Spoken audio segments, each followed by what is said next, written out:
Now double fertilisation heading डाल दीजिए।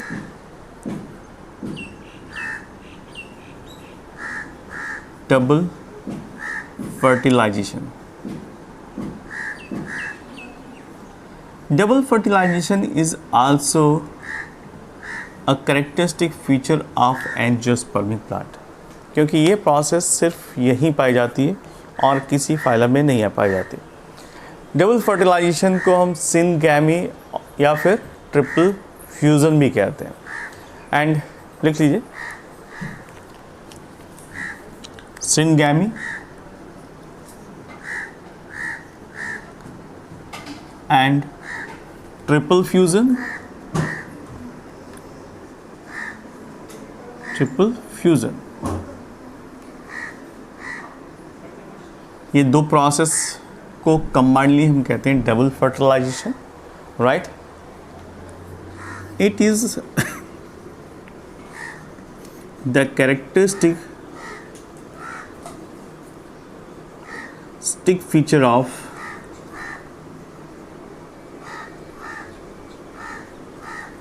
angiospermic plant। angiospermic plant, ये सभी एंजियोस्पर्म में पाए जाने वाला मोस्ट कॉमन फीचर है जिससे इसको हम आइडेंटिफाई कर सकते हैं। द एंडोस्पर्म, डबल फर्टिलाइजेशन को मैं शॉर्टकट में समझा देता हूँ। सिनगैमी में क्या होता है, इसको इस तरह से देखते हैं डबल फर्टिलाइजेशन की प्रोसेस को। यहाँ पर दो फर्टिलाइजेशन पाई जाती है। फर्स्ट फर्टिलाइजेशन होती है, इसको हम सिनगैमी कहते हैं। सिनगैमी में होता क्या है, the fusion of male and female nuclei या गैमेट्स। तो इस प्रोसेस को the fusion of male and female gametes is known as syngamy process। और दूसरी जो फर्टिलाइजेशन पाई जाती है उसमें जो मेल गैमीट है, male gamete fuses with the secondary nucleus जो ऑलरेडी 2n कंडीशन में पाई जाती है, right, inside the female part. ठीक है, फीमेल पार्ट के अंदर ही सेकेंडरी न्यूक्लियस पाया जाता है और इससे मेल जब गैमीट का फ्यूज़न होता है तो यहाँ पर बनता है 3n condition, because it is already n plus 2m, n plus n, यहाँ पर बनता है 2n कंडीशन, यहाँ पर बनता है 3n कंडीशन, और इस प्रोसेस को कहते हैं triple fusion. Triple fusion, right. तो ट्रिपल फ्यूजन से बनता है एंडोस्पर्म का फॉर्मेशन होता है।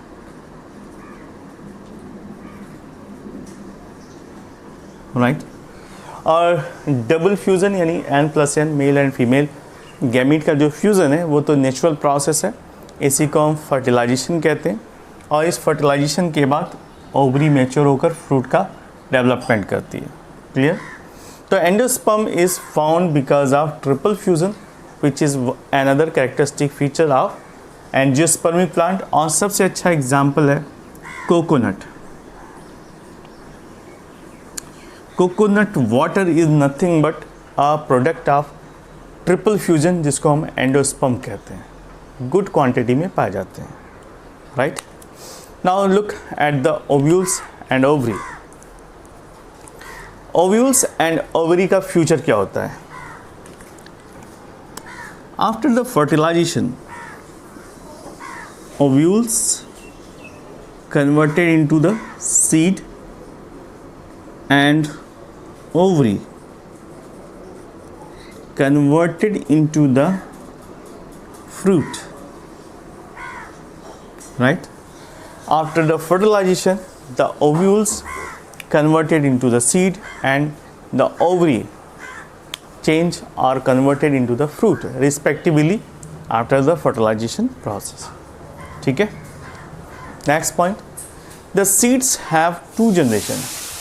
सीड्स में 2 जनरेशन पाई जाती है।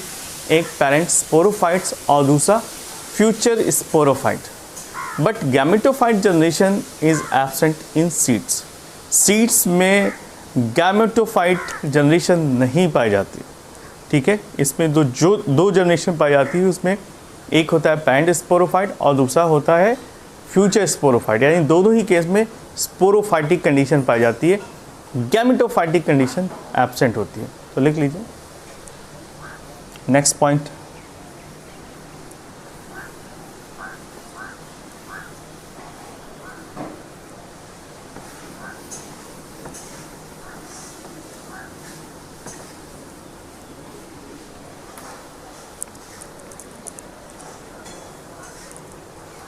The seed has two generations.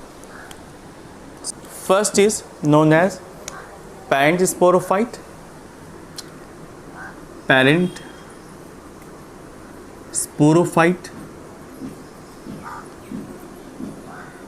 and second one is future sporophyte. Okay, and there is lacking of what? यहाँ पर गैमेटोफाइट नहीं पाया जाता, so it lacks gametophyte phytic stage या जनरेशन। क्लियर? तो एंजियोस्पर्मिक प्लांट में क्या नहीं पाया जाता? गैमेटोफाइटिक जनरेशन नहीं पाई जाती, स्पोरोफिटिक जनरेशन ही पाई जाती है। And the seed bears either one or two cotyledons. Seed either bear one or two. अगर वन कॉटिलीडन है, वन कॉटिलीडन या फिर टू कॉटिलीडन्स,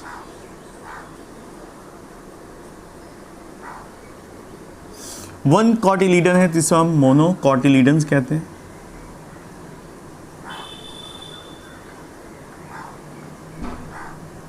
अगर दो हैं तो उसे डाइकॉट या डाइकॉटी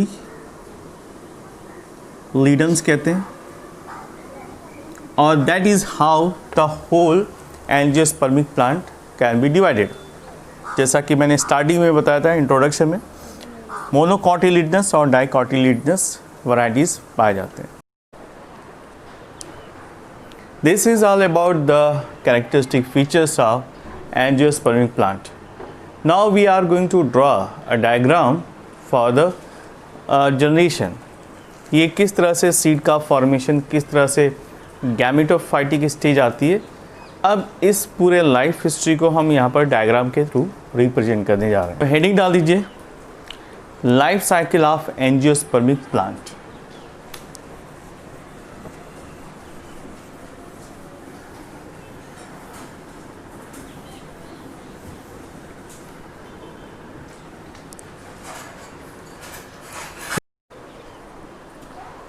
First of all, plant. Suppose this is a plant, germinating, mature,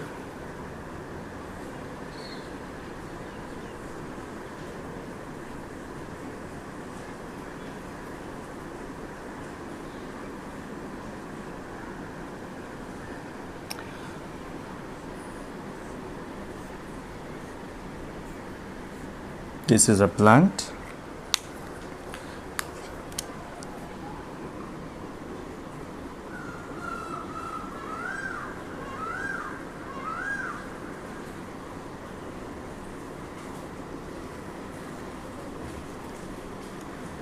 just like that.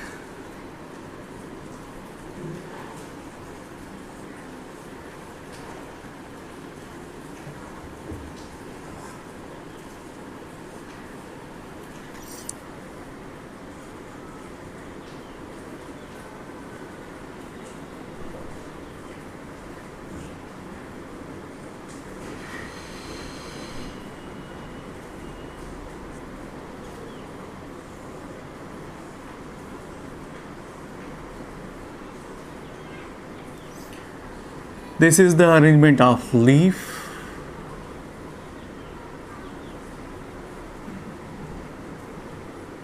Right.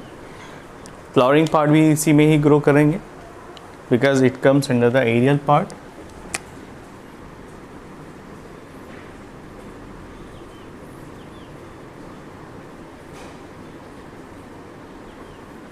Just like that.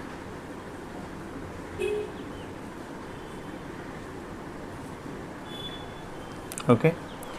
So thereafter this cycle runs like that.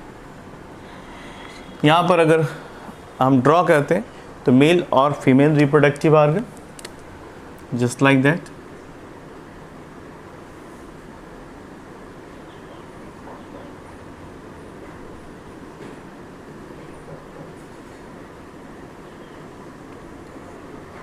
This is female reproductive organ and here male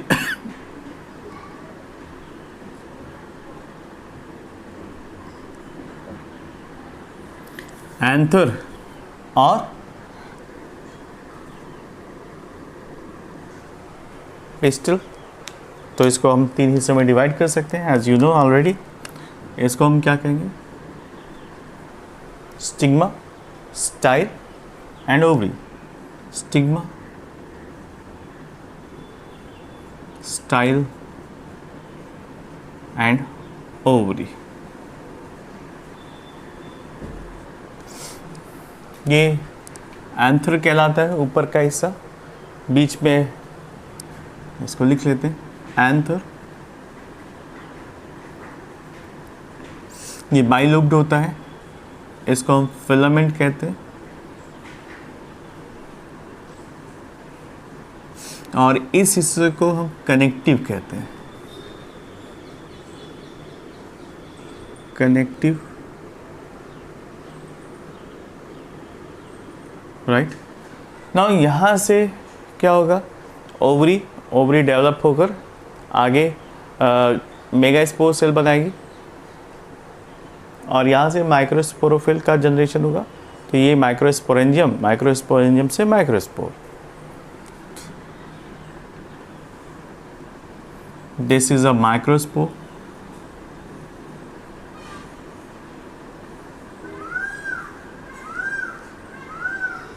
cluster में है, ठीक है.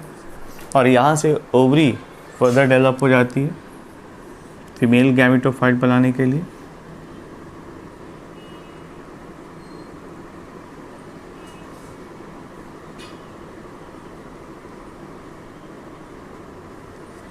Okay. यहाँ further division की process चलती रहती है. That is a nucleus.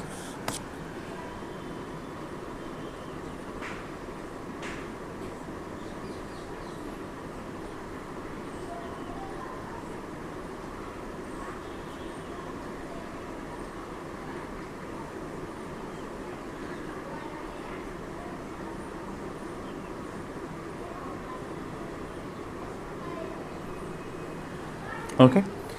And यहाँ पर बहुत छोटे छोटे माइक्रोस्पोर का डेवलपमेंट होता है.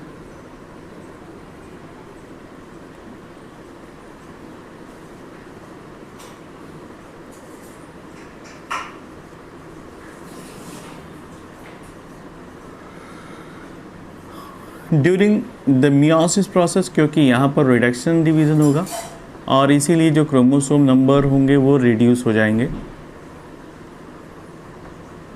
यानी डायप्लॉइड से हैप्लॉइड कंडीशन पहुंच जाएगी. ओके. इसे माइक्रोस्पोरेंजियम कहते हैं. माइक्रोस्पोरेंजियम से माइक्रोस्पोर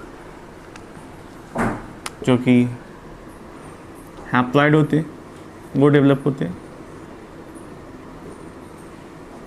क्रोमोसोम नंबर रिड्यूस हो जाते हैं और यहाँ से ये फर्दर इनमें एक चेंजेस होता है, यानी डिवीज़न प्रोसेस पाई जाएगी और इनमें नंबर ऑफ सेल इंक्रीज हो जाएंगे राइट। और ये आगे चलकर क्या बन जाएगा, माइक्रोस्पोर पॉलन ग्रेन का फॉर्मेशन करेगा।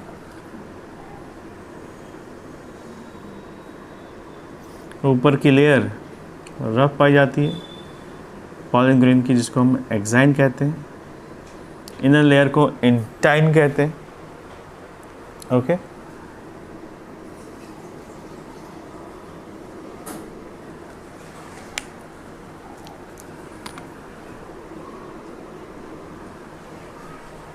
क्लियर। तो this is the change in the microspore. Microspore में भी डेवलपमेंट के बाद भी चेंजेस आते हैं, जैसे माइक्रोस्पोर कहते हैं। माइक्रोस्पोर, इसको हम कहते हैं पॉलन ग्रेन।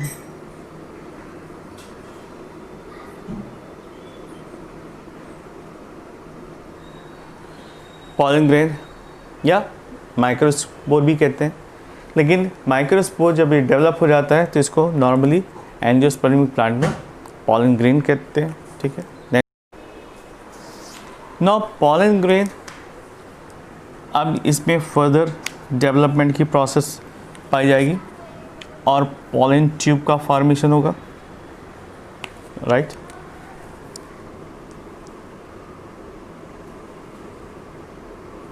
ये ऊपर की रफ लेयर, यहाँ से ये रप्चर हो जाती है और इस तरह से ट्यूब का फॉर्मेशन स्टार्ट कर देती है, राइट।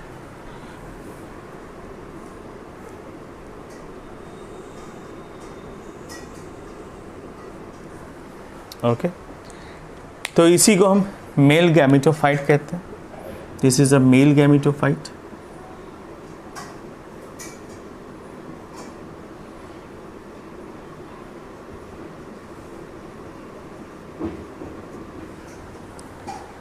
ऑलराइट, मेल गैमेटोफाइट में दो आपको गैमेट्स मिलेंगे,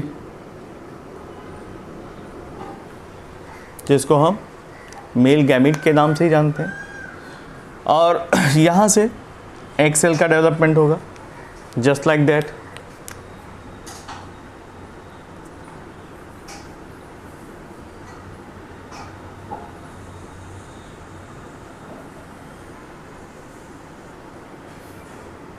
now look at the internal arrangement of the cell, कि किस तरह के सेल्स पाए जाते हैं। ऊपर की तरफ से यहाँ पर एग सेल पाया जाता है,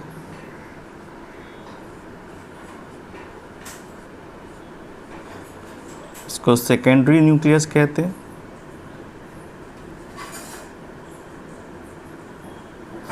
और एंटीपोडल और सिनर्जिड सेल्स दोनों ही पोल्स पर इकट्ठा हो जाती हैं, राइट।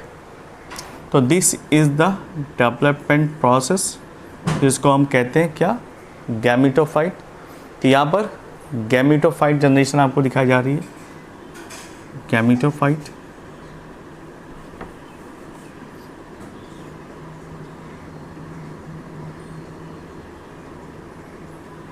गैमेटोफाइट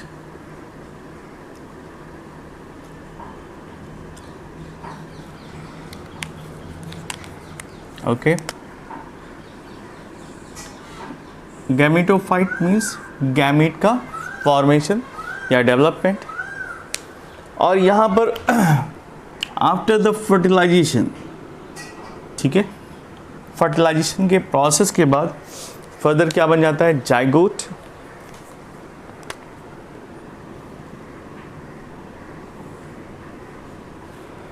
जाइगोट यानी 2n condition, this is zygote. यहाँ पर दो न्यूक्लियाई आपस में फ्यूज होकर 2n कंडीशन बनाते हैं, राइट, जाइगोट। और यहाँ से शुरू हो जाती है फर्दर स्पोरोफिटिक जनरेशन। तो ये दोनों आपस में फ्यूज होकर एक सिंगल 2n बनाते हैं कंडीशन, दैट इज 2n। यहाँ पर एग सेल ये n कंडीशन, यहाँ पर ये n कंडीशन, n, ठीक है, राइट। तो ये फर्दर 2n कंडीशन में यानी स्पोरोफिटिक कंडीशन में आ जाते हैं। अब ये जाइगोट फर्दर डेवलपमेंट की प्रोसेस में पार्टिसिपेट करता है और क्या बनाता है, embryo, just like that.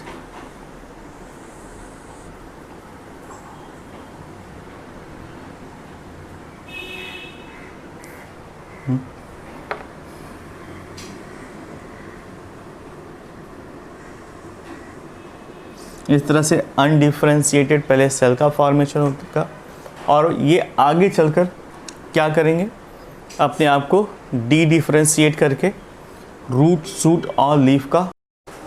This is the development of embryo. इस तरह से एम्ब्रियो का फॉर्मेशन होता है।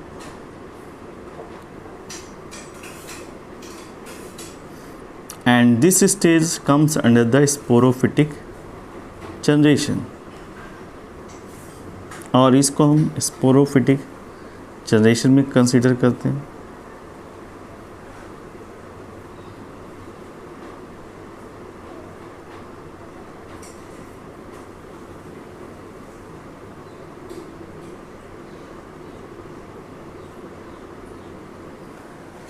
राइट,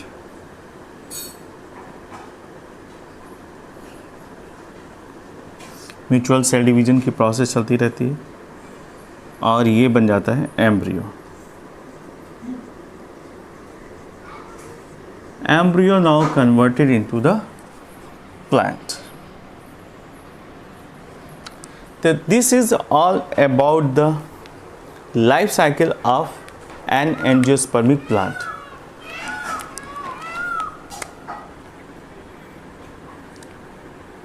लाइफ साइकिल of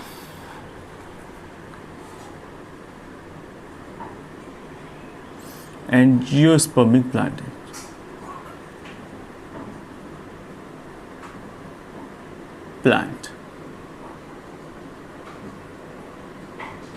ये डायग्राम इसका है। कभी कभी बिग मार्क्स में क्वेश्चन पूछे जा सकते हैं और यहाँ पर लिख लीजिए, this is known as sporophytic generation. Sporophytic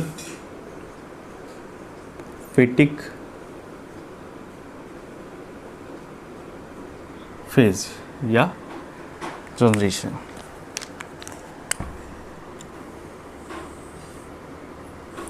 The whole life cycle is divided into gametophytic and sporophytic stage। Clear? फ़र्क क्या है, गैमेटोफाइट में ये हैप्लॉइड कंडीशन होती है और स्पोरोफिटिक कंडीशन में ये 2n पाए जाते हैं। That is the only difference. And in this way the angiospermic plant turn. Now some important point मैं वो आपको बताता हूँ और लिखा देता हूँ, जो कॉम्पिटेटिव पॉइंट ऑफ व्यू से भी काफ़ी इम्पॉर्टेंट है। In the case of angiospermic plant,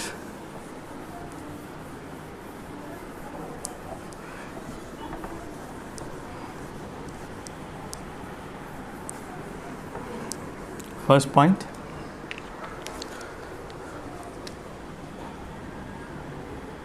important point करके लिख लीजिए, important points। first,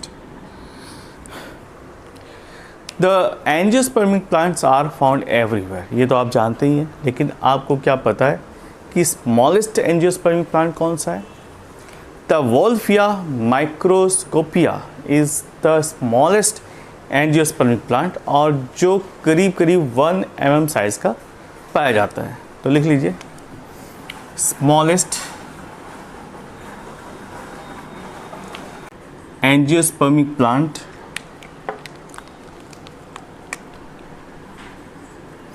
angiospermic plant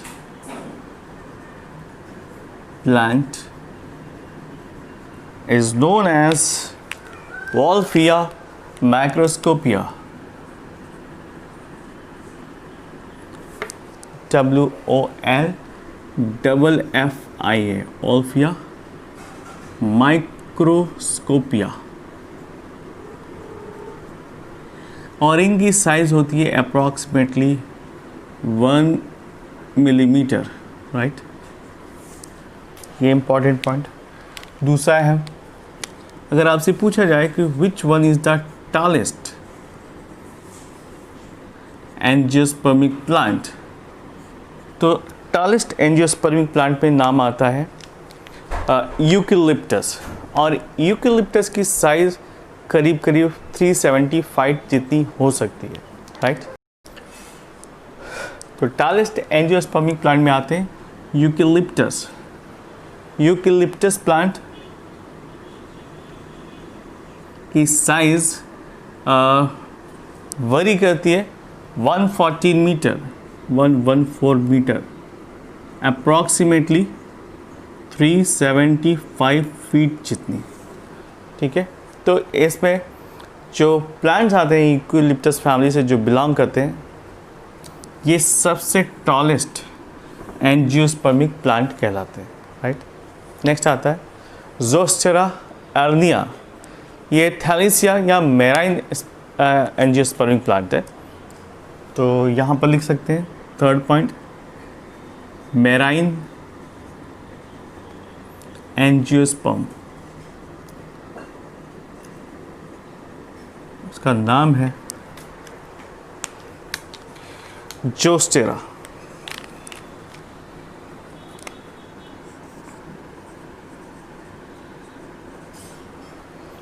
ज़ोस्टेरा अर्निया। Zostera arena is considered as marine angiospermic plant. Now rootless, fourth, rootless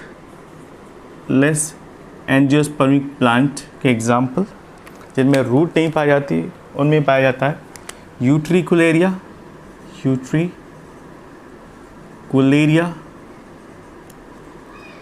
plus मैरियोफिलम,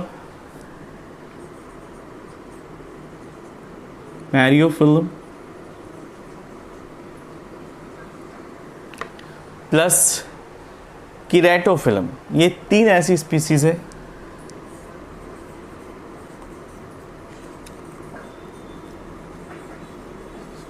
जिसमें root नहीं पाए जाते, इसे रूटलेस हम एंजियोस्पर्मिक कह सकते हैं। Now look at the parasitic angiosperm. Next आता है पैरासिटिक एंजियोस्पर्म।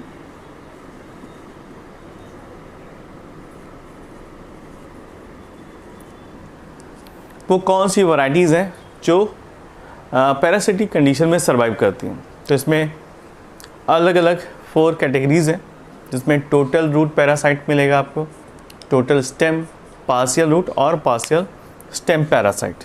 इसको हम सेपरेट हेडिंग में देखते हैं, पैरासिटिक एंजियोस्पर्म।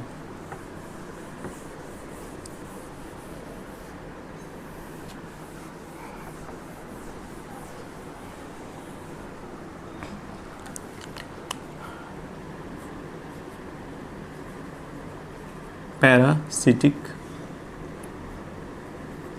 एंजियोस्पर्म।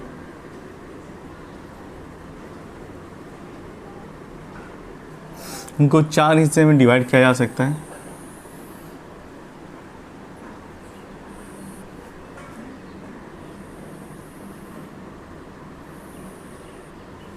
फर्स्ट है टोटल स्टेम पैरासाइट।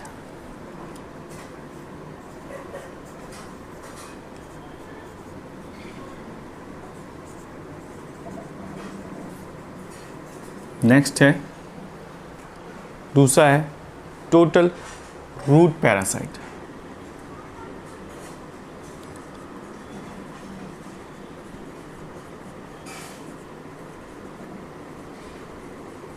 और ऐसे ही partial stem parasite,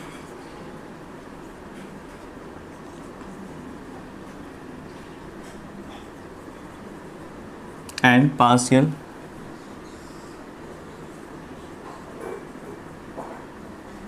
root parasite.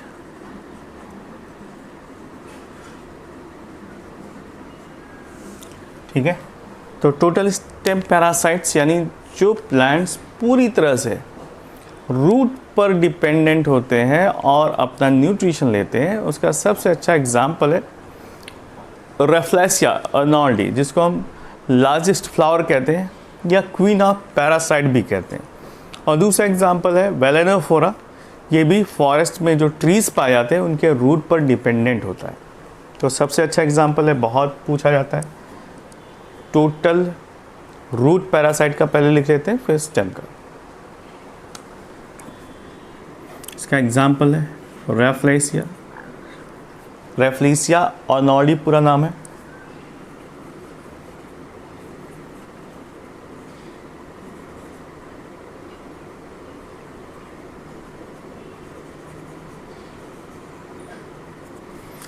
इसी को हम लार्जेस्ट फ्लावर भी कहते हैं,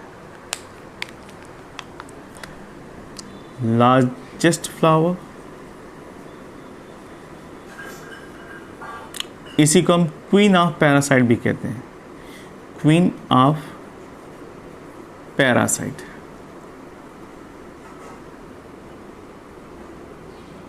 ओके, रेफ्लेसिया। और दूसरा मैंने आपको एग्जांपल बताया था बेलेनोफोरा, एक ये एग्जांपल हो गया। एग्जांपल नंबर 2 बेलेनोफोरा, ये भी रूट पे डिपेंडेंट होते हैं। Now look at the total stem parasite. Total root stem parasite का सबसे अच्छा एग्जांपल है जो आपको हमेशा देखने को मिलेगा, ये है कस्क्यूटा रेफ्लेक्सा।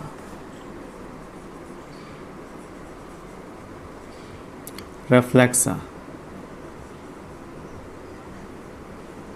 जिसको हम नॉर्मली दूसरे नाम में डोडर या अमरबेल कहते हैं। डोडर और अमरबेल। ओके, ये क्या काम करते हैं? ये जो स्टेम है वहाँ से न्यूट्रिशन एब्जॉर्ब करते हैं और सरवाइव करते हैं। ये एंजियोस्पर्मिक पैरासिटिक का सबसे बेहतरीन एग्जाम्पल है। इनमें कोई भी लीफ लाइक स्ट्रक्चर नहीं पाया जाता और ये पूरे प्लांट को चारों तरफ से कवर अप कर लेते हैं, न्यूट्रिशन एब्जॉर्ब करते हैं। प्लांट की डेथ के बाद इनकी भी डेथ हो जाती है, राइट। तो कस्क्यूटा रेफ्लेक्सा हो गया। नेक्स्ट आता है partial stem parasite. Partial stem parasite का सबसे अच्छा एग्जाम्पल है विस्कम। विस्कम और जिसको हम दूसरा एग्जाम्पल है विस्कम के साथ साथ लोरेंथस। पार्शियल रूट पैरासाइट का सबसे अच्छा एग्जाम्पल है सैंडल, सैंथलम एल्बम कहते हैं, सैंथलम एल्बम। इसको चंदन कहते हैं हिंदी में। चंदन की लकड़ी बहुत ज़्यादा फेमस भी है, जिसको सैंडलवुड ट्री, सैंडलवुड ट्री के नाम से जानते हैं, जो कि पार्शियल रूट पैरासाइट होता है। ठीक है, तो these are certain example of angiospermic plant who are surviving as a parasitic condition. Okay.